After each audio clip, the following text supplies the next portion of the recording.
Jika melihat kehidupan di era modern yang serba simpel ini, pernahkah kamu bertanya-tanya seperti apa rasanya bila semua kemudahan yang ada tiba-tiba hilang dan zaman praaksara kembali datang? Wah, tentunya ribet sekali, bukan? Nah, pada kesempatan kali ini, kita akan membahas tentang masa praaksara. Dalam kehidupan manusia, selalu ada perubahan yang berkelanjutan terjadi, baik secara perlahan maupun cepat dari waktu ke waktu. Perubahan itu berawal dari yang sederhana hingga yang kompleks, di berbagai aspek kehidupan dari masa praaksara hingga sekarang ini. Untuk mempelajari sejarah pada masa praaksara, kita dapat mengetahuinya dengan melakukan penelitian pada benda-benda peninggalan pada masa itu, seperti fosil, artefak, perkakas, maupun peninggalan lain yang tertimbun di dalam tanah. Praaksara terdiri atas dua kata, yaitu pra yang berarti sebelum dan aksara yang berarti tulisan. Dengan demikian, praaksara dapat didefinisikan sebagai masa kehidupan manusia sebelum mengenal tulisan. Ada istilah yang mirip dengan praaksara, yakni nirleka. Nir berarti tanpa dan leka berarti tulisan. Untuk menyelidiki zaman praaksara, para sejarawan menggunakan beberapa ilmu bantu, di antaranya yaitu arkeologi, ilmu yang mengkaji bukti-bukti atau jejak peninggalan fisik seperti lempeng artefak, monumen, dan sebagainya. Selanjutnya ada ilmu geologi, ilmu yang mempelajari tentang lapisan bumi. Ilmu biologi, ilmu yang mengkaji ragam hayati makhluk hidup. Ilmu paleantropologi, ilmu yang mempelajari asal-usul dan perkembangan manusia dengan fosil manusia purba sebagai objek penelitian dan merupakan salah satu dari cabang ilmu biologi. Selanjutnya yaitu ilmu paleontologi, ilmu yang mempelajari kehidupan praaksara.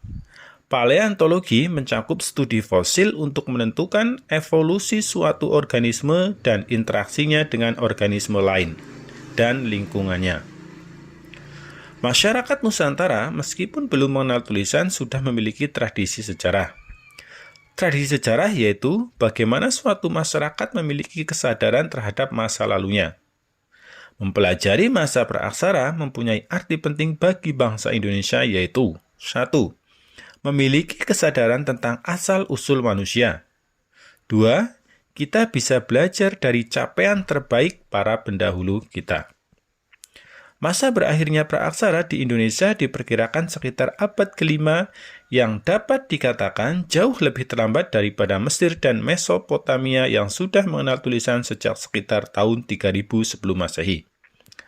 Fakta-fakta mengenai di Nusantara mulai dikenal tulisan dihubungkan dengan adanya prasasti peninggalan kerajaan Kutai di Muarakaman, Kalimantan Timur. Untuk mengetahui peninggalan pada zaman purbakala, ada 3 cara yaitu 1. Stratigrafi, mempelajari peninggalan purba berdasarkan letak di dalam lapisan tanah. Semakin dalam benda itu ditemukan, maka bisa disimpulkan usia benda itu semakin tua. Yang kedua, tipologi, mempelajari peninggalan purba dengan mengelompokkan benda-benda purbakala ke dalam kelompok yang sejenis. Semakin sederhana benda itu, maka bisa dikatakan semakin tua pula usia benda tersebut.